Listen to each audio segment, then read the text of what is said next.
to House Parties once again. It's good to see you. Well, actually, it's not good to see you because we can't see you.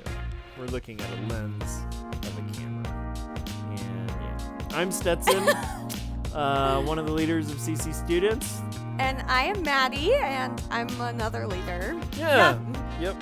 And you used to actually be a student in CC Students. I did. Like, really actually, cool. my whole life I've been at Christ Community 20 years, so. That's cool. See, it doesn't ruin all of you. Some of you come out okay. That's good. If you don't, it's our fault. It's not good. Okay, announcements. Next week, we have student night. It's been a couple months since we've had student night because of our missions trip. You don't remember this, but Steven's in the background. Hey, Steven. Steven, do you remember when snow canceled like 2 or 3 student nights in a row? That was frustrating. It reminded me of that today. It's like, man, this is like winter. It's been a long time. So yeah, student night. Bring your friends if you want to bring your friends. And if you think that would be a less intimidating thing to bring them to compared to house parties. But yeah. Okay, so there's that. In 2 weeks, we are going to have a bonfire at this house that is on a lake, and it is really fun, and it is beautiful, and we're going to have a really good time, and we'll have I think we'll have the food truck there. Oh, we'll also have the food truck at student night next week, too. So that'll be cool. We always have food, but this time it's from a truck. But a food truck, not just like a pickup truck. That would be weird. Yeah, so cool things coming up. Summer's not over yet. Don't believe it if someone says it's over. It's not over. Okay, I think that's it for announcements. I can't think of anything else. So it is time for slices. Huh? Yeah. Up.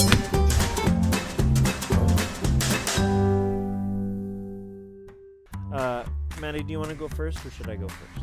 You can go first. Okay, in Iceland. Okay, so you guys, you probably never touch your email. You probably don't. I don't know if you even have email. I mean, last week we talked about how 40% of you don't Google things, you TikTok things, which is terrible. Please go beyond TikTok to learn about stuff. So a lot of people, they use email, and a lot of people have jobs. And when people with jobs who have email go on vacation, they need a way for their email to respond to emails while they're gone, so people just don't think they're being ignored. So they have this like automatic reply.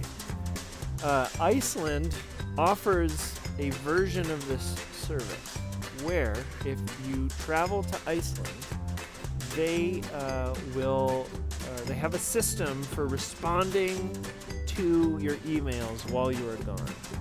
And the system is they get a giant keyboard like that you type on, like the size of this room, and they have a horse. And they walk the horse back and forth over the keyboard. And a horse literally responds to your work emails if you go on vacation to Iceland. But how would that even be like a cohesive sentence? It wouldn't. It would just be a bunch of just like messed up jargon. Oh. Much like the Icelandic language. That's just, how do people even think of that as like, this is the way that we're going to respond? I don't Horse. know how they came up with that, but yeah, you can have a horse reply to your emails. Wow. Yep. That's very interesting. Yeah. Okay, well, mine is actually right here in Colorado. So there has been a world record for a while, of a person who can push a peanut up the Colorado mountain. Have you seen this? Yes. In the shortest time. And someone just broke this record for 7 days, but he took it a step farther and pushed the peanut up the whole mountain with his nose. So on his stomach the whole time.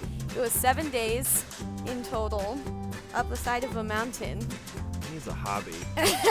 Well, that sounds like a hobby, just maybe not one that He's you a want to be family doing. or something. Like, I don't know, like friends. Yeah. Maybe this will cause him to be known by people and he'll make lots of friends really famous sure. for the peanut guy. Right. Yeah. Man, that would be so hard. I think I saw a picture of him. He was wearing like a weird like Yeah, he made this like apparatus on his- contraption thing yeah. on his face to push it up. Because it would probably like really chafe the nose. 'Cause you'd have to like grind it against like rock and gravel before you get the Yeah. peanut. And yeah, the tip of your nose would be pretty raw. What he was wearing looked like it was mostly made out of duct tape. Yeah. I didn't look at the picture very closely. But. Yeah. All right, well, there you go. If you're bored, you can beat this dude's record in pushing a peanut up Pikes Peak with his nose. All right, well, that was Slices. Okay, we are finishing up a series called Something About Family, because there is something about family that's really cool. And we're talking about house parties, and our desire, our heart for your house parties is you guys would get to know each other in a way that goes beyond just like a group of friends, but it would start to kind of feel like family, of just like, wow, we really care about each other, and we're vulnerable with each other, and we love each other. And kind of the whole point, well, okay, so when Christianity first started, it started in things that really resembled house parties, these small groups of people that met in homes. And in the Bible are a bunch of letters written to these small groups of people that got together in homes every week or so. And so there's a lot here that we can learn from. But it's kind of weird. It's like there's all these letters talking about these groups of people who follow Jesus that meet in homes, not about how do you love other people well, but how do you love each other well? Yeah. Because if we're not able to love each other well, how do we have any hope of like loving anybody else? They just look at these groups of just like, and it's just like, well, if this is what it is, I want nothing to do with it. But if they look at our house party and like, oh my gosh, like this feels like family in a weird way. I want to be a part of this, and they understand where it comes from. Mm-hmm. Just blows the whole thing wide open. And there was a verse in last week's passage that we didn't talk too much about because we were going to talk about it this week. And it talked about how love binds everything together. In the last series, I remember we talked about this passage where it talked about if you do anything without love, it's basically pointless. And so we're spending the last week on the most important aspect of house parties, and that's love. Because if we don't love each other in our house parties, why even meet? You know, like what's the point? We're gonna fail at house parties if we don't love each other. So we're gonna look at this letter and see if it inspires us in any way. Sound good? Yeah. Is there anything you wanted to say before we dive in? No. All right. Good. Okay. Do you want to read, or should I read, or what do you want? Yeah, I can read. Okay. How far? How about 7 and 8? Dear friends, let us love one another, for love comes from God. Everyone who loves has been born of God and knows God. Whoever does not love does not know God, because God is love. Okay. Those last 3 words are earth-shattering, groundbreaking, like break everything wide open. God is love. What's your take on that? Yeah. So something I was thinking a lot about while reading about this, and just like in general studying ministry, something that comes up a lot is sometimes people have these like 2 dividing perspectives of God. That either people see him as this like wrathful, angry, Sure. like judgmental, or this like accepting, everything goes, loving of everybody. And I think that when you look at God as love, it shows that all of those things fall under. Like, loving is not one side of it. Like, even with this judgment, it's in a loving way, which is hard. Again, that's also hard for us to, like, wrap our minds around. But just that, like, everything about his character and, like, every other aspect of his character, like, is colored by this idea of love. Yeah. Yeah. What sticks out to me about this is, like, you can say, like, God is forgiving and God is like patient, but it's not like God is patience. It's like God is patient, or God is like slow to getting angry. But here it's like God is love. The essence of who God is love. If we are representing God in a way and the essence is not love, we're probably not representing God. If the essence of our house parties is not love, then the essence of our house parties is not God. Yeah. And I have no doubt that like the essence of every single house party is love. But it's just like so interesting to think about. It's like the litmus test for what is and what is not God-like is so simple. Is it loving? No, it's not God. Is it loving? Yes. Oh, from God. Mm-hmm. It can get more complex than that, but it's really interesting. Yeah. I don't know. Is there anything else you wanted to say before we move on? Yeah, I think that something with this that I think a lot about, and I watched this sermon on, is how interesting it is if you just switch those two and you say love is God. Just in the sense that, like, the worldly aspect of what love is completely different than this godly love. Like, the word agape, like, that Greek word, and it pretty much, I study that a lot, but, like, this whole idea of, like, self-giving love that doesn't demand anything, whereas this worldly idea of love that's, like, it's easy, or, like, if you're easy to love, then I'll love you, or if this doesn't take too much sacrifice, then I'll love you, whereas this, like, what this love is saying, like, that God is love, is this, like, completely self-sacrificing, like, I am loving you and you don't, like, even when you don't give me anything in return. Yep. So it sounds kind of like what you're saying. It's like not only does love show us who God is, but God shows us what love really is. That's awesome. I love that. I love that. Okay. Verse 9 and 10. By this the love of God is revealed in us, that God has sent his one and only Son into the world so that we may live through him. And this is love. Not that we have loved God, but that he loved us and sent his Son to be the atoning sacrifice for our sins. All right. There's a lot of really cool things in there. It's talking about the biggest example of God's love for us, and that's the fact that Jesus came as a human being, and he sacrificed being just like God, but like he became human. He experienced the fullness of humanity and was still God at the same time. And then he died, like God died. And somehow, in this beautiful, mysterious way, this rescues us from separation from God, from endless death, from just like ceasing from existence, like all these things. Like what Jesus did was so selfless, and it rescued us so that we could be with God. And the thing that this really points out is, and this is love, not that we love God, but that he loved us. So before we ever loved God, God chose to love us first. Yeah. That's huge. That's a really big deal. Anything you want to add to that? Yeah, I think that something that I think is just really powerful about this idea is that even past just that Jesus died for our sins, is that he came and he, like, felt the whole, like, spectrum of, like, emotions and everything. And I think that is something that, like, within knowing that he loves us so deeply, that's something that just, like, I think can be hard to hold on to, but is really powerful, is that, like, when you're in this place where you're suffering, like, God loves you, but not just in a way of, like, oh, I love you because I love you, but, like, I know what that is like to suffer and, like, hurt and. Cool. All right. This might be a short one. Let's move on a little bit more. Verse 11. Dear friends, if God so loved us, then we also ought to love one another. If God loved us, we should love other people. Why? Don't tell me what to do. Don't tell me what I should do. Why? Why does that make any logical sense? Like, why are we obligated to love other people just because God loved us?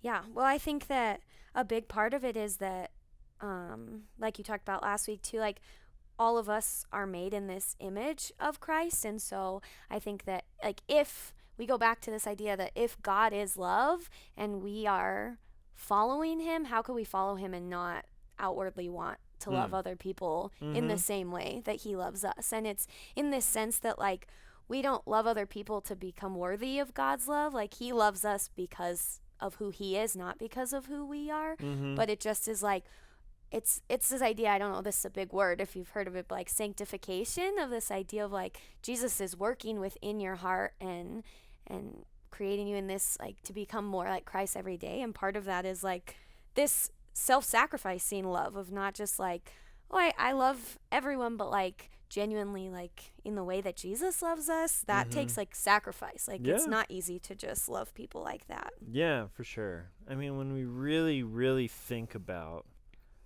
everything that God has done for us, man, I don't want to call it like an obligation. Like, it's not like we're obligated, but man, it's like if someone gives you a second chance and you don't take advantage of that second chance, you've missed a huge opportunity. Mm-hmm. And you've almost kind of like insulted the person who's given you a second chance. And like God is really patient with us. Like he wants to help us figure out how to love each other well and love ourselves well. But man, if we really, really think about everything that God has done for us and how much patience and how much forgiveness he shows us, Mm-hmm. and we were to just be like really hateful towards other people, it's like we've totally missed how we've been treated. Yeah. Like if you really let it sink in, it should be nearly impossible to treat other people in the opposite way. Mm-hmm. I don't know. But we're human. We do things wrong. We make mistakes. Yeah. All right, last verse. No one has seen God at any time. If we love one another, God resides in us, and his love is perfected in us. Thoughts on that? Yeah, I think that like what you were saying too is so important, because on this, like when we follow Jesus, something that we're called to is to share that love with other people and show Jesus. And the Bible talks about like you are separate from the world. Like if you follow Jesus, you're hated by the world, which is an intense verse, but it's just this idea of like I always think about, would people who don't know Jesus look at me and see the way I'm loving them in a different way than people who don't follow Jesus? Because in truth, that's what it should be, because loving Jesus is this like self-sacrificing, and like a lot of times the way you treat someone is the first time someone might see Jesus. Like if they have no one in their life who follows Christ and you come in, like they're not going to want to know you until you're like, I just want to know you. Like you can't just come into a relationship and be like, I just want to change everything about you that is wrong. Like you have to like want to know them on a personal level and be like, I just want to sit with you and love you in this, not just like I'm coming here to change you, because that's like Jesus. Like even when he came, like he didn't come for all of the people who were perfect. Like he came for everyone and for the sinners and people who reject him and hate him. And so Yeah, for sure. Like I don't know if you guys ever think about, like, if you believe in God and you follow Jesus, I don't know if you guys ever think about, it's like, man, how do I share what I know with other people? And it talks about, it's like no one has seen God at any time. Like we can't show people a picture of God and be like, here he is, like, now do you believe? Like it's true. And it seems like this verse is kind of getting on the fact it's like we can't convince people with information. But when we love each other well, and when we love other people well, that is God moving through us. And the best chance for people to understand who God is and see him is when they see him moving through you, when you're loving other people. Yeah. And so getting back to this question of like, why are all these letters like pointed towards Christians loving each other well? And it's because when they love each other well, people look at them and they see God. And when that love, like, and when someone steps into that group, like, let's say you invite someone to this house party and like everybody's like, who are you? What's your name? Like, what's your life? Like, what school do you go to? Like, and then at the end of the night, it's like they say things and like everyone listens to what they have to say because they think that they're brilliant. And at the end, like they share a prayer request and everyone prays for them and they say, come back next week. Like, we really hope that you come. Like they feel genuinely loved and they see God's heart for them in that moment, whether they believe in God or not. When you love each other well, you're showing each other who God is. And when you as a group love other people well, like someone who comes in for the first time, or maybe you go out this school year and like help a group of people, you're showing them who God is, because God is love. And love is God. And I don't know, like, so yeah, it goes back to this whole thing. It's like, if we do anything without love, what's the point? Mm-hmm. If we assume that our house party has anything to do about God and it has nothing to do about love, what's the point? Mm-hmm. Because God is love and love is God. Mm-hmm. I don't know. Yeah.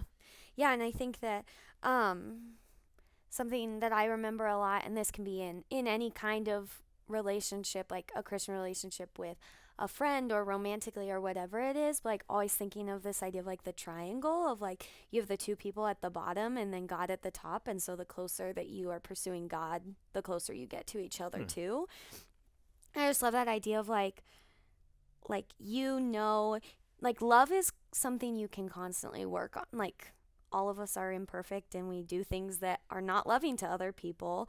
And that's why all these other things we've talked about, like forgiveness falls into that, like being able to like love someone enough to say, I did this thing and it hurt you, and to say, I forgive you. And all of these things like are things that you learn the closer that you pursue Jesus and see him, and like kind of learn to set aside, because a lot of love is like setting aside your pride too, of like, Yep. oh I want to be like angry at you because you hurt me, but I know that like that's not loving to you, or I don't want to do this because it's too much of a sacrifice for me, but like I'm going to out of love, and that you love that person and you also love the Lord in the way that you are loving his people. Yeah.